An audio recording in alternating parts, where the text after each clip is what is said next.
Bonjour à tous, j'espère que vous allez excellemment bien. Après une journée de repos, on se retrouve pour faire le débrief de cette 10e étape de la Vuelta. On va revenir un petit peu sur tout ce qui s'est passé, coureur top, flop, classement, résumé de cette journée, note de l'étape comme d'habitude. N'hésitez pas à vous abonner à la chaîne, à réagir dans les commentaires, à mettre un pouce bleu, à partager la vidéo sur les réseaux sociaux, notamment auprès de vos proches, si vous pensez que ça peut les intéresser. Dans les commentaires, n'hésitez pas à me dire qui vous a plu, qui vous a déçu. N'hésitez pas à mettre la petite cloche, comme ça vous êtes au courant des dernières vidéos qui sortent sur la chaîne. Tiens, sur la chaîne, il y a une vidéo sur les Paralympiques, sur les différentes catégories de compétition. Ça dure 50 minutes, c'est assez dense, mais voilà, comme ça vous saurez tout des différents sports et différentes catégories du côté de ces Jeux Paralympiques pour les suivre de la manière la plus facile possible. Ça permet également, quand vous rajoutez la petite cloche, de cliquer rapidement sur les miniatures, sur les notifications. Et ça, forcément, c'est un avantage pour la chaîne parce que ça permet de mieux mettre en avant les vidéos dans l'algorithme. Donc ça permet d'améliorer également la visibilité de la chaîne. Donc je remercie les gens qui me soutiennent de cette manière. Et également les gens qui font un super thanks. Mais ça, c'est seulement si vous en avez les moyens.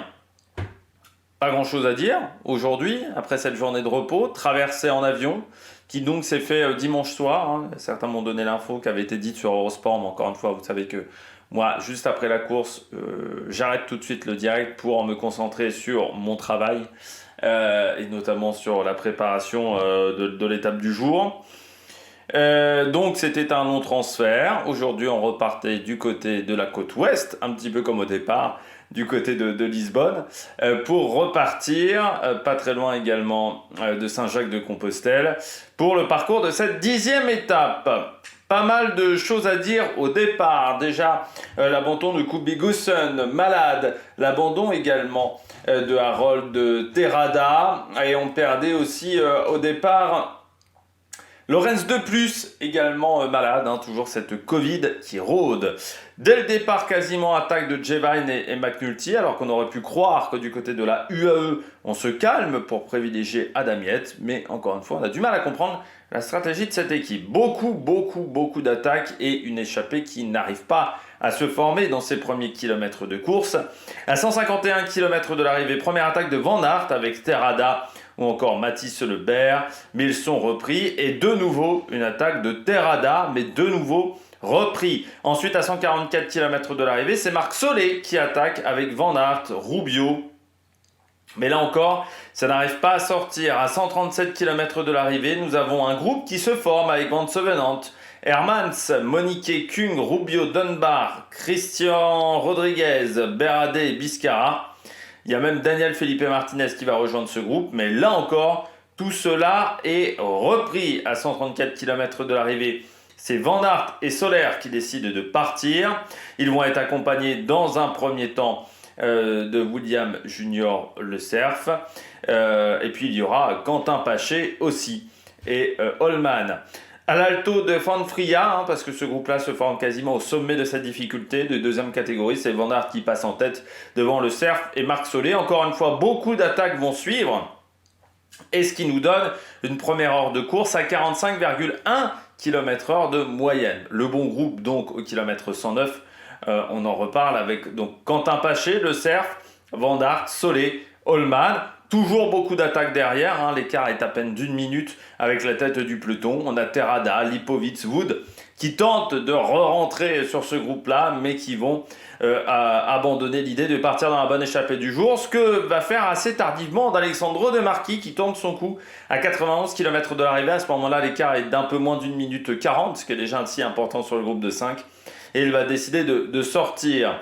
À 77 km de l'arrivée, le groupe numéro 1 a 1 minute d'avance sur De Marchi, 2, 29 sur le peloton, et donc à 69 km de l'arrivée, De Marchi qui n'arrive pas à rentrer sera repris par le peloton. L'écart avec le peloton qui augmente, 4 minutes 40 à 67 km de l'arrivée, 6 minutes 18 à 60 km de l'arrivée, ça sera l'écart max.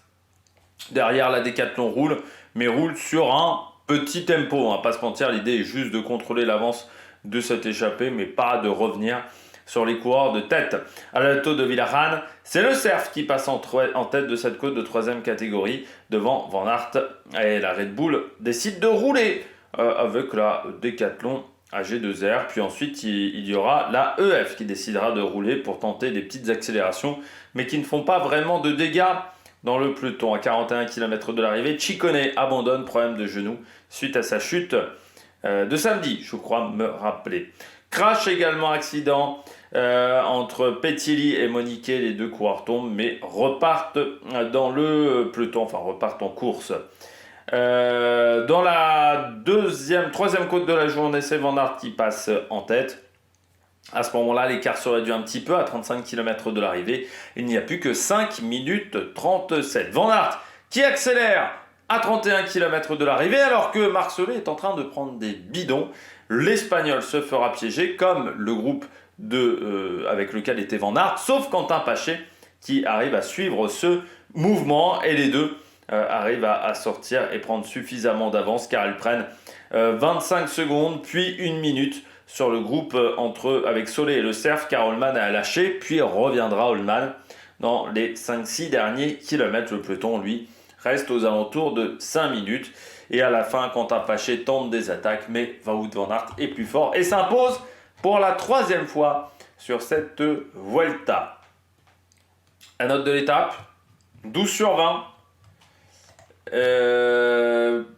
12 sur 20 parce que la première partie d'étape est très intense. L'échappée met beaucoup de temps à se former. Et là encore, c'était pas diffusé à la télé, mais moi, je regardais un petit peu ce qui se passait. C'était intéressant de voir beaucoup d'équipes tenter d'attaquer. Et je me suis même dit à un moment, ma stratégie va être la bonne, peut-être, avec des leaders qui s'imposent et une échappée qui n'arrive jamais à sortir. Et puis l'échappée arrive à partir. Mais en fait, ça s'est fait naturellement, quoi. Van Aert était au-dessus. Même Marc Soler, je pense vraiment que Van Aert était au-dessus. Marc Soler était un petit peu fatigué, j'ai l'impression aujourd'hui. Paché tente de suivre, mais il est tombé sur plus fort. Et puis le Cerf, encore un petit peu tendre, comme Juri Holman. Donc voilà, c'est une victoire qui s'est faite très facilement. Il n'y a pas eu vraiment de suspense là aujourd'hui. Donc voilà, 12 sur 20. C'est une étape correcte. Je dirais même un petit peu en dessous du correct. Voilà, c'est une étape qui fait le travail, mais pas plus. Du côté de cette étape, numéro 10, on regarde tout de suite les coureurs au top. Attaque de Marlou! Premier coureur au top, Wout van Aert.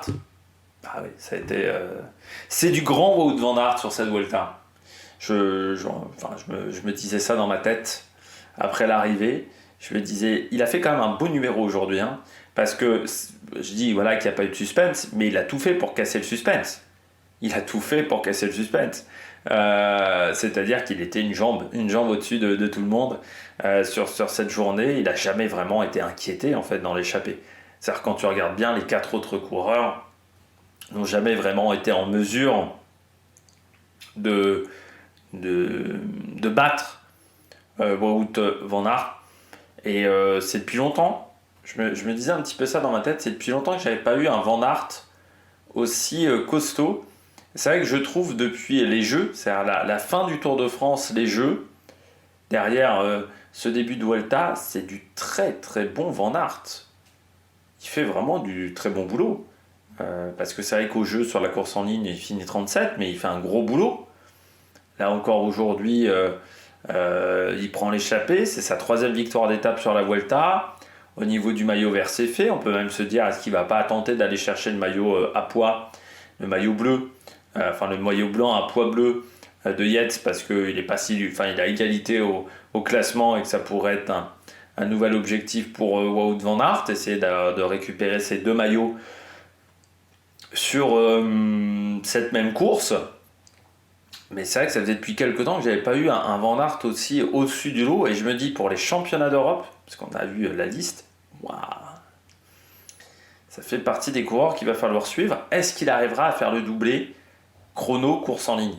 Parce qu'on a appris que Remco ne fera pas le chrono, c'est pareil pour Ghana. Ça laisse des opportunités donc pour Wout van Aert. Après la Vuelta en plus, ça arrive, ça sera le 15 septembre, je crois. Hein, c'est une semaine après la Vuelta. Ça va être intéressant. Ça va être très très intéressant de voir ce que ça va donner Van Aert sur ces championnats d'Europe. Mais je me dis que c'est un coureur qui va être difficile à battre sur cette épreuve. Et là, ouais, il a été au-dessus. Même en termes de stratégie, il arrive à jouer avec Paché. Non, il a été au-dessus. Il n'y avait rien à faire.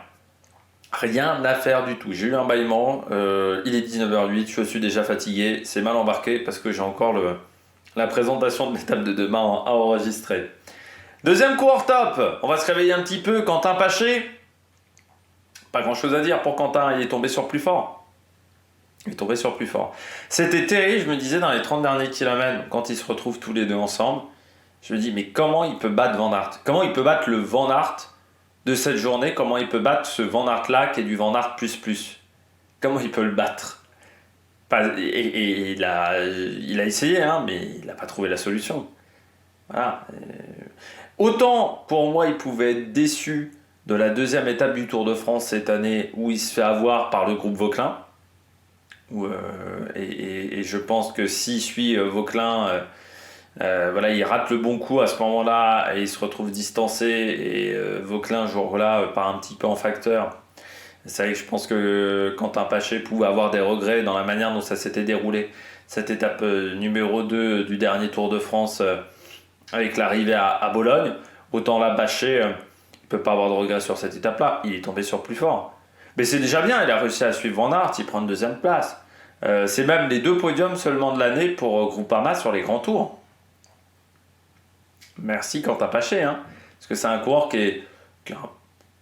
c'est pas le coureur le plus connu, je dirais, de l'effectif de la Groupama, et pourtant, il fait le job, Quentin Paché. Moi, j'avais adoré le travail qu'il avait effectué à Imola. J'avais adoré sa saison 2020 chez BNB, et le travail qu'il avait fait notamment à Imola au championnat du monde, parce que c'était lui qui avait lancé les premières banderilles, c'était Quentin Paché. Peut-être que ça serait intéressant de le voir au championnat du monde, Quentin Paché, sur la course en ligne. Ça peut être un coureur qui peut être sympa à voir sur cette épreuve s'il est bien physiquement avec Thomas Voeckler. Mais là aujourd'hui, il n'a rien à se reprocher. Il tombe sur plus fort. Voilà. Il fallait déjà être fort pour entrer dans l'échappée. Il fallait être fort pour suivre la route Van Aert quand il attaque au sprint intermédiaire. Mais voilà, il n'y a pas grand-chose à faire. Van Aert était plus fort. Donc, mais j'ai bien aimé son interview d'arrivée puisqu'il dit qu'il n'a pas de regrets. Voilà, autant j'avais vu la vidéo de la Groupama à l'arrivée de l'étape de Bologne, tu sentais qu'il faisait vraiment la gueule parce qu'il avait senti que là il y avait quelque chose à faire. Autant là, il peut pas avoir de regrets Quentin Paché. Hein. Aujourd'hui, Van Aert était une jambe au-dessus de tout le monde. Par contre, belle semaine de la Groupama, déjà parce que Quentin Paché fait 2, Stefan Kung fait 8 du côté du sprint du peloton, et David Gaudu est toujours placé au général. Il n'a pas perdu de temps malgré son échappée de dimanche. Donc c'est voilà, une journée très intéressante pour la Groupama. Pour l'instant, la Vuelta est le grand tour, encore une fois, le plus réussi de la Groupama. En même temps, les 2 premiers, c'était pas loin du médiocre. Donc c'est sûr que même un quelque chose de moyen par rapport à quelque chose de médiocre, c'est toujours mieux. Mais là, c'est plutôt pas mal. Puis j'aime bien l'attitude de l'équipe attaquante. Je trouve que voilà, ils prennent des risques alors que c'est pas une équipe qui ces dernières années nous avait habitués à ça sur les grands tours. Et puis je termine avec O'Connor. Journée tranquille pour O'Connor. Pas attaqué, pas mis en difficulté, mais pas véritablement attaqué par ses adversaires. Je dirais pas que c'était une journée de repos, mais c'est vrai que son équipe a roulé assez peu au final. Ils ont roulé un petit peu en début de journée et ensuite sur la fin, mais c'est pas l'équipe qui a été le plus à l'avant de la course. Ils ont bien réussi à partager le travail avec d'autres formations. Et puis je trouve que du côté d'O'Connor, oui, la journée a été tranquille. C'est une journée de récup en plus, c'est une journée en rouge de plus. Et c'est une journée de plus qui le rapproche de l'arrivée aussi. Donc avec les écarts de ce type-là, va falloir encore attaquer. Est-ce que demain il sera mis en difficulté? O'Connor, c'est un parcours qui lui conviendra un peu moins, avec des forts pourcentages. C'est ce qu'il faudra voir, mais là aujourd'hui, il a été vraiment tranquille. C'était une journée super pour un maillot de leader aujourd'hui, parce que tu n'étais vraiment pas stressé par les coureurs qui étaient dans l'échappée, contrairement à d'autres journées où du côté des Decathlon, je pense que dans la voiture, ça ne devait pas être détente quand on a vu le numéro, notamment dimanche, d'Adam Yates. Allez, on regarde tout de suite les bonnets d'âne. Les bonnets d'âne, je commence avec UAE. Je ne comprends absolument pas leur stratégie depuis quasiment le début de la Vuelta. C'est-à-dire que UAE, j'ai l'impression qu'ils n'ont pas de leader.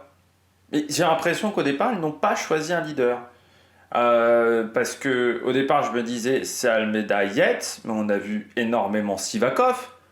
Je me disais, bon, Almeida qui se retire, il y a eu cette journée catastrophique de samedi où ils finissent tous très loin.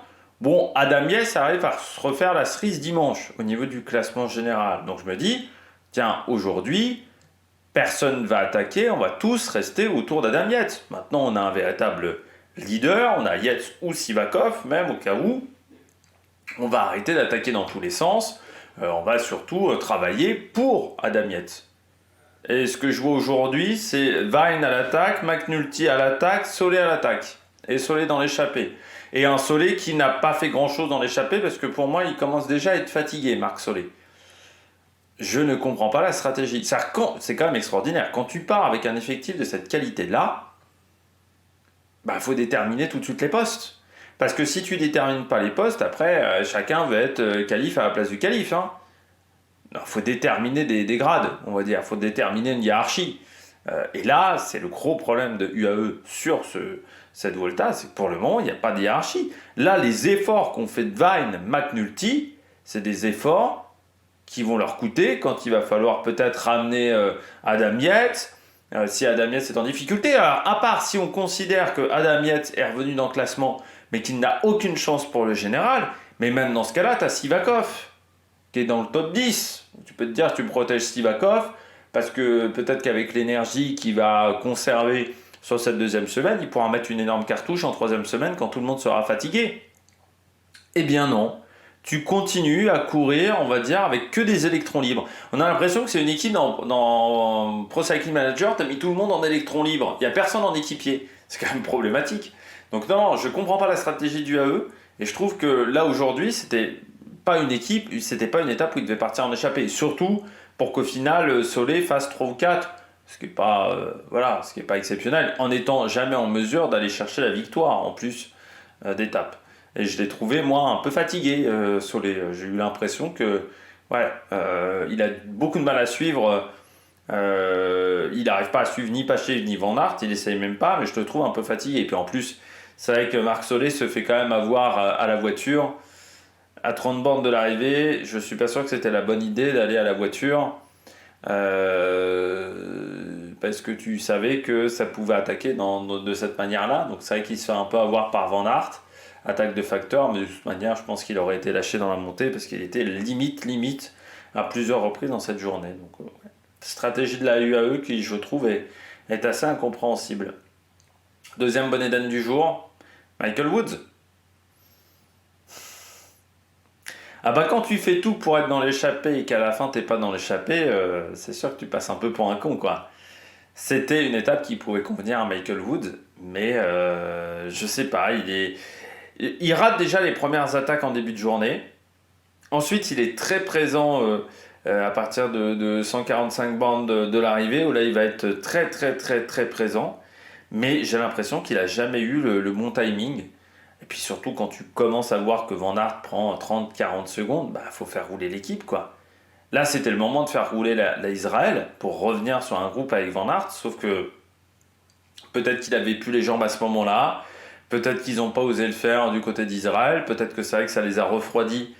Ce qu'ils avaient fait il y a samedi aussi. Vous avez roulé pendant une grande partie de la journée pour pas grand-chose.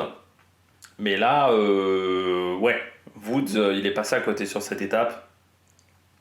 Il est raté d'échapper pour Woods. C'était pas l'idéal. Et on s'aperçoit que du côté d'Israël, heureusement qu'il y a eu la 3e place de Corbin Strong. Parce que pour le moment, Richie Tello est passé à côté, Woods joue pas le général. Bon, vous avez George Bennett, mais bon, George Bennett, il fera peut-être un top 15, mais difficile, il fera entre 15 et 12, ça m'étonnerait qu'il fasse mieux que 12. George Bennett, Dylan Tuns, il joue pas le général et pour l'instant, il joue pas vraiment les étapes. Donc c'est vrai que c'est pas la course idéale pour Israël, surtout quand tu vois que certains adversaires, alors je dirais pas direct, mais que ça remonte fort quand même du côté du maintien, UCI, donc il va falloir réussir à rectifier le tir du côté de Michael Woods, parce que là, c'est pas tip top pour le moment, pour le coureur canadien. Je continue avec Max Poole. C'est dommage, Max Poole, il était bien au niveau du classement des meilleurs jeunes, Puis là aujourd'hui il perd 20 minutes. 20 minutes ouais, sur cette étape, Max Poole, c'est dommage. Mais on s'aperçoit encore une fois que c'est une Vuelta compliquée pour les jeunes coureurs. Après, c'est vrai qu'il avait fait beaucoup d'efforts sur l'étape 9. Parce qu'il avait attaqué en début de journée. Et il s'était retrouvé lâché assez loin de l'arrivée. Donc peut-être que c'est l'énergie qui lui a manqué sur cette étape. Hein. C'est vrai qu'il avait fait beaucoup d'efforts sur l'étape 9. Et c'est vrai que là, il y a eu la journée de repos. Mais c'est pas habituel. Hein. En plus, Max Poole, il a dû faire la Vuelta l'année dernière. Il n'a pas fait 150 grands tours dans sa carrière. Hein, pour le moment, Max Poole. Il était pour moi sur la Vuelta l'année dernière, mais il avait abandonné très vite. C'est ça, il avait abandonné... Non, il avait fini la Vuelta, pardon. Parce qu'il était tombé en début de course, mais il avait réussi à finir. Et là, donc, il a fait... c'est seulement sa deuxième Vuelta. Mais c'est vrai que je me disais... il va être dans le coup pour le général. Surtout qu'il avait fait un bon tour de Burgos. Mais non, c'est compliqué. C'est compliqué pour le moment pour Max Poole. Après, c'est vrai que c'est un coureur qui a une saison atypique. Hein, parce que seulement 28 jours de course... Abandon à Tirreno, il revient qu'au Tour de Burgos, donc il a eu une coupure de 5 mois à cause de soucis physiques. Donc c'est vrai que c'est pas évident à gérer et c'est pas évident de faire un grand tour avec aussi peu de jours de course dans les pattes, parce que souvent il t'en manque un petit peu. Là, c'est vrai que là c'est pas simple. Voilà. Jeune coureur britannique Max Poole qui est en contrat avec la DSM jusqu'en 2027. Hein. Il a un contrat longue durée. Comme Oscar Only, les deux ont un contrat similaire. Voilà, les deux ont un contrat jusqu'en 2027. De toute façon, le sponsor, pour l'instant, n'est pas allé plus loin en termes d'annonce de poursuite de contrat. Mais Bittner aussi, un contrat jusqu'en 2026. Voilà, ils ont sécurisé, on va dire, les jeunes coureurs. Van Den Broek aussi, Casper Van Duden, c'est jusqu'en 2026. Voilà, c'est une équipe qui a décidé de sécuriser ses meilleurs coureurs. Ça, c'est pas une mauvaise idée, hein, parce que c'est plutôt pas mal hein, du côté d'une équipe de ce niveau-là. Et certains coureurs qui seront sur le René Tour, hein, qui débute demain, le René Tour, avec Philipsen, Dely, Van Der Poel, Merlier, Guilherme, Coy, Milan, Cosnefroy, Tim Wellens, Axel Zingler, avec un parcours de 5 étapes. Voilà, des journées où il y aura quelques montées techniques. Il y aura un contre-la-montre de 15 km. Puis il y aura surtout une dernière étape du côté de Gerardsbergen. Toujours difficile, cette dernière journée de course du René Tour avant tour du Benelux. Mais il n'y a qu'une journée véritablement très compliquée sur ce René Tour. Avant, il y avait plus compliqué. Il durait plus longtemps aussi hein, sur René Tour. Là, c'est vrai qu'il ne dure que 5 jours. Il s'arrête le 1er septembre prochain, donc c'est-à-dire dimanche prochain. Il ne va pas plus loin, ce René Tour. Entre les Pays-Bas et la Belgique. Voilà, pour ce René Tour. On passe désormais au dernier bonnet d'âne du jour, c'est Kian Uijtdebroek. Moi, je ne le vois pas finir cette Vuelta, hein, Kian Uijtdebroek. Il finit aujourd'hui avant-dernier de l'étape. Il finit 158e de la journée à 24 minutes 15. Il finit avec Camille Gradet, avec Pelayo Sanchez, avec Pavel Bittner. On parle quand même d'un des bons grimpeurs de sa génération, normalement, Kian Uijtdebroek. Il semblerait qu'il ait des problèmes de genoux. Moi, je pense qu'il faut mieux arrêter. Parce qu'en plus, problème de genoux, s'il continue, c'est pas l'idée du siècle. Hein. Enfin, ça peut aggraver la blessure. Là, il n'est pas dans le coup. Voilà, tout simplement. Il n'est pas dans le coup, Kian Uijtdebroek. Donc, il est lâché hyper tôt. Il n'arrive pas à tenir la cadence dans les montées. Donc, je pense qu'il faut mieux arrêter. Est-ce qu'il faut mieux peut-être même arrêter la saison? Parce que pour l'instant, ça a été compliqué. Ou peut-être revenir sur le Tour de Lombardie en octobre. Mais reprendre peut-être 2 semaines de pause. Et puis essayer de revenir avec un petit stage en altitude pour la fin de saison. Mais ça n'aura pas été une saison exceptionnelle hein, pour le Belge. Et parfois, quand vous avez des saisons compliquées comme ça à 21-22 ans, bon, revenait jamais au top niveau. Je pense à un Romain Sicard, hein. Romain Sicard, il avait remporté le Tour de l'Avenir, il était devenu champion du monde espoir la même année. Alors c'était une époque qui était un peu différente, mais c'était il y a 15 ans. Romain Sicard, parce qu'on va fêter même les 15 ans de son titre. Et Romain Sicard, il a des problèmes de genoux dès sa première saison chez les pros. Derrière, alors que pourtant il avait fait une bonne première partie de saison, notamment sur le Dauphiné. Derrière, il disparaît complètement. Alors, il disparaît complètement, c'est un peu méchant, il aura des résultats. Mais pas au niveau d'un mec qui avait remporté le Tour de l'Avenir et qui avait dominé sa saison chez les Espoirs. Ça sera toujours un ton en dessous. Et surtout, un ton en dessous des meilleurs coureurs français. C'est un coureur qui n'arrivera pas à suivre un Thomas Voeckler, qui n'arrivera pas à suivre les meilleurs coureurs du peloton. Il sera toujours un petit temps en dessous du côté de Romain Sicard. Bon, je crois qu'on a fait le tour des bonnets d'âne. On regarde tout de suite les différents classements. Les différents classements, je commence avec le classement de l'étape du jour. Wout van Aert qui s'impose devant Quentin Paché. Marc Solé, William Junior Le Cerf et Yuri Holman qui a réussi à revenir sur ce groupe-là sur la fin. À Juaresti et Narvaez qui remporte le sprint du peloton devant Stefan Kung, Bennett et Terrata. Vous voyez quand même que chez Groupama, on marque des points avec à la fois Stefan Kung et à la fois Quentin Paché. On se contentera de ça, on est tombé sur plus fort. Guillaume Martin, 13e aujourd'hui. Les leaders sont tous ensemble. Du côté des grimpeurs, même Quintana est revenu, Del Toro est là, voilà, il n'y a pas eu vraiment de surprise. Van Eetvelt qui a été un petit peu en difficulté est rentré sur la fin, donc pas vraiment de surprise. Du côté du classement de ce genre-là, donc Woods qui a perdu du temps aujourd'hui, qui doit être déçu, et puis dans les derniers, vous voyez Heutebrück, Pelayo Sanchez, mais qui était quand même assez loin de la limite des délais qui étaient de 41 minutes, et surtout Ciccone abandon, douleur de genou depuis sa chute à cause d'un chevreuil, ce qui est assez incroyable. Et puis Lorenz de plus, Kobe Gusson et Harold Martin Lopez dans les dernières places. Au niveau du classement général, Ben O'Connor toujours en tête, pas de changement dans le top 10. Il faut remonter à Terrada qui gagne une place et Clément Berthet qui en perd 4 dans le top 30, mais sinon voilà, pas de grandes modifications du côté du classement. La lanterne rouge désormais, c'est Tim Naberman, toujours lanterne rouge avec 5 minutes de retard sur Oscar Riesebeck. Maillot vert, Van Aert qui là prend véritablement un avantage décisif, quasiment 80 points d'avance. Sur Caden Groves, Bittner toujours 3ème, Roglic, O'Connor, Stefan Kung complète ce top 6. Du côté du classement de la montagne, c'est Adam Yates devant Van Aert, à égalité avec Van Aert. Adam Yates. On retrouve ensuite Roglic, Godu, Jevine. Mais ouais, Van Aert pour le maillot à poids, remporter le maillot vert et le maillot bleu, ça pourrait être son objectif désormais à Wout van Aert. Du côté du maillot blanc, c'est Lipovic qui est en tête, toujours les mêmes écarts. Del Toro remonte dans le top 5. Max Poul perd 4 places. C'est aussi une mauvaise journée pour Max Poul, qui perd 20 minutes aujourd'hui. Lui aussi, il était tombé, je crois, Max Poul, il y a quelques temps. Donc ça a peut-être joué. Je crois qu'il était tombé, Max Poul.